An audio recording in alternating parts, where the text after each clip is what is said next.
तो जय मा दुर्गा, जय मा काली. मी अजय. तर विषय असा आहे, की पुन्हा देवऋषी. तर म्हणजे की भाई, जसं कामाख्याला तांत्रिकांचा गड म्हणतात ना, त्या प्रकारे पुण्याला देवऋषीचा गड असं घोषित करा. मी तर हे सगळ्या शब्दामध्ये बोलतो. तर इथं एक नवीन वेगवेगळे प्रकार सुरू होतात पुण्यामध्ये. मुळात पहिला अंबाबाई होती, म्हणजे आहे, आणि ती सदैव राहणार. तुळजापूरची अंबाबाई, तुळजाभवानी. मग हिचे माळपरडीचं प्रचलन भयंकर वाढलं. म्हणजे की चांगली गोष्ट आहे, पण माळपरडी आपण का घ्यावी, का देतो? तर हे अंगात आलं की माळपरडी देतात. म्हणजे 1.5-2 लाखाचा खर्च करायचा मस्त. ती गणमाळ घालायची, मग ह्यांच्या गुरुवरांना सोनं, नाणं, चांदी, भांडे सगळं काही द्या. ठीक आहे. मग तो एक प्रकार होता. मुळामध्ये तुमच्या हातावरची परडी, तुम्ही तुळजापूरला जा, तिथं भोप्याच्या हातामध्ये परडी द्या, ती मूळ खरी परडी. ठीक आहे. आणि मुळात हे अंगात जे येतं ना, त्याच्यावरती मी नक्की एक व्हिडिओ टाकेल बरं का. आणि मग मांढरची काळूबाई ही प्रचलित झाली.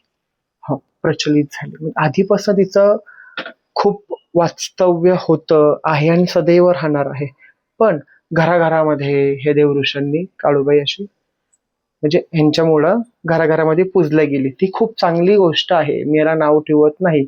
पण मग ह्यांच्या अंगामध्ये काळूबाई पण यायला लागली. मग निगोजची मळगंगा यायला लागली. बरोबर. मग कांदळ्याची काळूबाई यायला लागली. हा. मग तुकाई यायला लागली.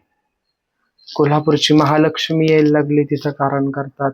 माहूरची रेणुका, यल्लम्मा, सगळ्या देवा फक्त आपल्या महाराष्ट्रामध्ये अंगात येतात. म्हणजे बाहेर बी येतात, पण ज्या प्रचलित देव्या आहेत त्या. आणि मग सगळ्या देवांचे कार्यक्रम वगैरे सगळं काही वेगवेगळं हे करतात. म्हणजे टिपिकली एक असा बिझनेस सुरू झाला. आपण देवाच्या नावाखाली एक बिझनेस करतो, step by step by step by step. आणि आता आली काली. कालिकी मातेची ज्ञानमाळ होते, हे मी आयुष्यात पहिल्यांदा ऐकलं. आता मला 13 वर्ष झालेत. मी कालिकी मातेच्या सेवेमध्ये आहे. परंतु मी कधीही ऐकलं नाही की कालिकी मातेची ज्ञानमाळ होते. म्हणजे सिरियसली, लिटरली. तुम्ही त्याला हळद वगैरे लावताय, मग ते कलश बसवताय आणि कालिकेची ज्ञानमाळ झाली. आणि यांच्या अंगामध्ये कालिकी माता बी यायला लागली. मग काही दिवसांनी यांच्या अंगात बगलामुखी येईल, बगलामुखीची ज्ञानमाळ. काही दिवसांनी धुमावती येईल, धुमावतीची ज्ञानमाळ. काही दिवसांनी छिन्नमस्तिका. अरे, छिन्नमस्तिका तर येते अंगामध्ये चक्क. म्हणजे इथं पर्वतीपाशी एक व्यक्ती आहे, नाव घेणार नाही, आपल्या पुण्यामध्ये पर्वतीपाशी एक व्यक्ती, त्याच्या अंगात छिन्नमस्तिका येते. वाव.